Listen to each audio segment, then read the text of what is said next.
മിഥുനക്കൂറ് കഴിഞ്ഞാൽ അടുത്തു വരുന്നത് കർക്കിടകക്കൂറ്. അതായത് പുണർദം, കാല്, പൂയം, ആയില്യം നക്ഷത്രങ്ങളിൽ ആണ് വരുന്ന പ്രദേശമാണ് കർക്കിടകക്കൂറ്. കർക്കിടകക്കൂറിനാണെങ്കിലോ, കർക്കിടകക്കൂറുകാരൻ്റെ കാര്യം പറഞ്ഞാൽ വളരെ കഷ്ടമായിരുന്നു. കാൽ, പുണർദം, പൂയം, ആയില്യം നാളുകളിൽ ജനിച്ചവരായിരുന്ന വ്യക്തികളോട് ചോദിച്ചാൽ അറിയാം കഴിഞ്ഞൊരു വർഷക്കാലം അവരനുഭവിച്ച യാതനകൾ എന്തെല്ലാമാണെന്ന്. എന്താണ് അങ്ങനെ പറയാൻ കാരണം? ഏറ്റവും പ്രധാനമായിട്ടുള്ള കാര്യം 12-ൽ നിൽക്കുന്ന വ്യാഴം. നമ്മുടെ പ്രാർത്ഥന മുതൽ, നമുക്ക് അനുഭവങ്ങൾ തരുന്നത് മുതൽ, ഭൂമിയിലിരിക്കുന്ന മനുഷ്യർക്ക് ഉണ്ടാവുന്ന യഥാർത്ഥത്തിലുള്ള ദൈവാനുഗ്രഹം, അല്ലെങ്കിൽ ദൈവാനുഭവം, അല്ലെങ്കിൽ ദൈവാനുഭൂതി എന്ന് പറഞ്ഞ സാധനത്തിനെ എന്ന് പറയുന്ന സംഗതിയെ ഏറ്റവും കൂടുതൽ പ്രധാനമായിട്ട് നമുക്ക് നൽകുന്നത്, നിയന്ത്രിക്കുന്നത് വ്യാഴം എന്ന ഗ്രഹമാണ്. ഈ വ്യാഴം ചന്ദ്രാൻ 12-ൽ, അതായത് മിഥുനത്തിൽ സഞ്ചരിച്ചുകൊണ്ടിരുന്നപ്പോൾ കർക്കിടക കൂറുകാരെ സംബന്ധിച്ചിടത്തോളം വ്യാഴം മറഞ്ഞിരിക്കുന്ന ഒരു ഫലമായിരുന്നു. വ്യാഴം മറഞ്ഞു നിൽക്കുക, ദൈവം മറഞ്ഞു നിൽക്കുക, അങ്ങനത്തെ ഒരു ഫലമായിരുന്നു. നമ്മുടെ എല്ലാ പ്രാർത്ഥനകളും വ്യർത്ഥമായി പോയോ എന്ന് നമ്മൾ ആലോചിക്കുകയും ദൈവത്തിനെ പഴിക്കുകയും അങ്ങനെ വിഷമിക്കുകയും ഒക്കെ ചെയ്തുകൊണ്ടിരുന്ന ആളായിരുന്നു. നന്നായിട്ട് പോയിക്കൊണ്ടിരുന്ന വ്യവസായം, മറ്റുള്ള ബിസിനസ്സുകൾ എല്ലാം വളരെ അവതാളത്തിലായി പോവുക. മക്കളെ കൊണ്ട്, സന്താനകാരകനാണ് വ്യാഴം, അതുകൊണ്ട് മക്കളുടെ നല്ല രീതിയിലല്ലാത്ത രീതിയിലുള്ള നടപ്പ് കൊണ്ടും സ്വഭാവ ദൂഷ്യം കൊണ്ടും ഒക്കെ വരുന്ന രീതിയിലുള്ള ഫലങ്ങൾ അനുഭവിക്കുക. സാമ്പത്തികമായിട്ടുള്ള പല പല പ്രശ്നങ്ങൾ ഉണ്ടാവുക, ഉറക്കക്കുറവുണ്ടാവുക, അതുപോലെ പല പല കാര്യങ്ങളിൽ ഇനി മുമ്പോട്ട് എന്താണ് എന്ന് വഴിയില്ലാത്ത രീതിയിൽ പോയ പല കർക്കിടകക്കൂറുകാരെയും നമുക്ക് നേരിട്ടറിയാം. അതുപോലെ തന്നെയായിരുന്നു 9-ൽ നിൽക്കുന്ന ശനി. അഷ്ടമശനിയുടെ ദോഷങ്ങളെല്ലാം കഴിഞ്ഞു എന്നുണ്ടെങ്കിലും ശനി 9-ാം ഭാഗത്തേക്ക് വന്നു കഴിഞ്ഞപ്പോൾ മൊത്തത്തിൽ സന്താനങ്ങളെ സംബന്ധിക്കുന്ന വിഷമം മിക്ക കാരണവന്മാരുടെ മനസ്സിലും, മക്കൾ അതിന് ഭാഗത്തിനുള്ള എന്തെങ്കിലും കാര്യങ്ങൾ ഒപ്പിച്ചു വയ്ക്കുകയും ചെയ്യും. അങ്ങനത്തെ രീതിയിലുള്ള വിഷമങ്ങളും മൊത്തത്തിൽ എല്ലാ കാര്യത്തിലും ഒരു ഗുരുത്വക്കുറവ്, ഒരു ഐശ്വര്യക്കുറവ് ഞാൻ അനുഭവിച്ചുകൊണ്ടിരിക്കുകയായിരുന്നു. അപ്പോൾ അങ്ങനെയുള്ള കർക്കിടകക്കൂറുകാർക്ക് വ്യാഴമാറ്റം, ജൂൺ മാസത്തിൽ സംഭവിക്കുന്നതായിട്ടുള്ള വ്യാഴമാറ്റം വലിയ ഗുണവും അഭിവൃദ്ധിയും ഒക്കെ ഉണ്ടാക്കിത്തരും. ഈ 12 രാശികളിൽ തന്നെ ഈ തവണത്തെ വ്യാഴമാറ്റം കൊണ്ട് വളരെ ദിവ്യമായിട്ടുള്ള, ദൈവീകമായിട്ടുള്ള ഗുണം ഉണ്ടാകുന്ന ഒരു രാശിയാണ് കർക്കിടകൻ രാശി. ദൈവീകമായിട്ട് തന്നെ ഗുണമുണ്ടാക്കുന്ന ഒരു രാശിയാണ് കർക്കിടകം രാശി. വ്യാഴമാറ്റത്തോടെ നിങ്ങൾക്ക് ധാർമ്മിക ഗുണം, അല്ലെങ്കിൽ ആധ്യാത്മിക ഗുണം,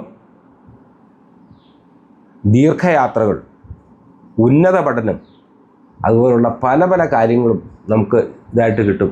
വിവാഹം പോലുള്ള കാര്യങ്ങളിലൊക്കെ വലിയ ബുദ്ധിമുട്ടായിട്ടിരുന്ന ആൾക്കാർക്ക്, കല്യാണ സംബന്ധമായിട്ടുള്ള കാര്യങ്ങൾക്കൊക്കെ വളരെ ബുദ്ധിമുട്ട് അനുഭവിച്ചുകൊണ്ടിരുന്ന ആൾക്കാർക്കൊക്കെ വിവാഹപരമായിട്ടുള്ള ഭാഗ്യം ലഭിക്കും. അതുമാതിരി സന്താന ഭാഗ്യങ്ങൾ ഉണ്ടാവാനുള്ള കാര്യങ്ങളുണ്ട്. അപ്പോൾ ജന്മത്തിലേക്ക്, കർക്കിടകത്തിലേക്ക് തന്നെയാണ് വ്യാഴം വരുന്നത്. അപ്പോൾ ജന്മവ്യാഴത്തിൻ്റെ ദോഷമില്ലേ? അങ്ങനെയാണെങ്കിൽ ജന്മവ്യാഴം എന്ന് പറഞ്ഞാൽ കുറച്ച് ദോഷമുള്ള കാര്യമാണ്. പക്ഷെ വ്യാഴം അതിൻ്റെ ഏറ്റവും ഉച്ചരാശിയിലേക്ക് വരുമ്പോൾ, അത്രയ്ക്ക് ഹൈ പവറായിട്ട് വരുമ്പോൾ, ശരിക്കും പറഞ്ഞാൽ കർക്കിടകക്കാർക്ക് ജന്മവ്യാഴത്തിൻ്റെ വലിയ രീതിയിലുള്ള ദുരിതങ്ങളൊന്നും അനുഭവത്തിൽ വരികയില്ല. ശാരീരികമായിട്ട് അലസ, മടി, അങ്ങനത്തെ ഉള്ള കാര്യങ്ങളിൽ കൂടെയൊക്കെ പോയിക്കൊണ്ടിരുന്നു. പോണതും പടി, നടക്കണ വഴി പോയില്ലെങ്കിൽ പോകുന്നത് വരെ അടിക്കുക എന്ന് പറഞ്ഞിട്ടുണ്ടല്ലോ. അടിക്കണ വഴി പോയില്ലെങ്കിൽ പോകുന്നത് പോലെ അടിക്കുക എന്നുള്ള രീതി അനുസരിച്ച് പല ആൾക്കാരും വലിയ നിരാശപരമായിട്ടൊക്കെ അവരിലേക്ക് തന്നെ ചുരുങ്ങി വലിയ വിഷമത്തിലും പ്രയാസത്തിലൊക്കെ ആയിരുന്നു. അവർക്ക് എന്തിനും പുതിയ പരിപാടിയൊക്കെ തുടങ്ങാൻ പേടിയായിട്ടുള്ള ആൾക്കാർ, അങ്ങനത്തെ കാര്യങ്ങളൊക്കെ ഉണ്ട്. അപ്പോൾ അവരെയൊക്കെ സംബന്ധിച്ച് ഒരു ഉണർവുണ്ടായി വരുന്ന ഒരു സമയമാണ്.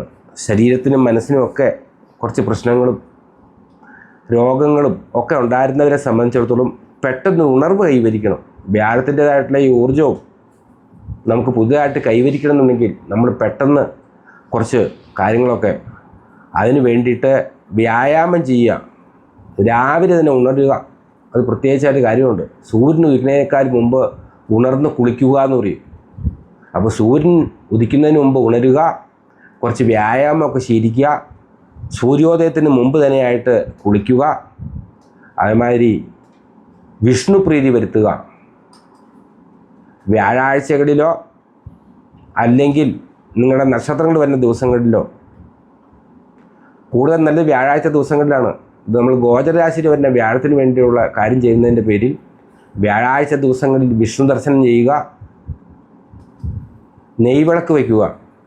നമ്മൾ നേരത്തെ ഉള്ള ആൾക്കാർക്ക് പറഞ്ഞ പോലെ തന്നെ ഏറ്റവും സിമ്പിളായിട്ടുള്ള പരിപാടി എന്ന് വെച്ചിട്ടുണ്ടെങ്കിൽ വ്യാഴാഴ്ച നെയ്വിളക്ക്, തുളസിമാല, ഭാഗ്യസൂക്ത പുഷ്പാഞ്ജലി, പാൽപ്പായസ നേദ്യം ഇവ നടത്തുക. അങ്ങനെ വ്യാഴപ്രീതി വരുത്തുക.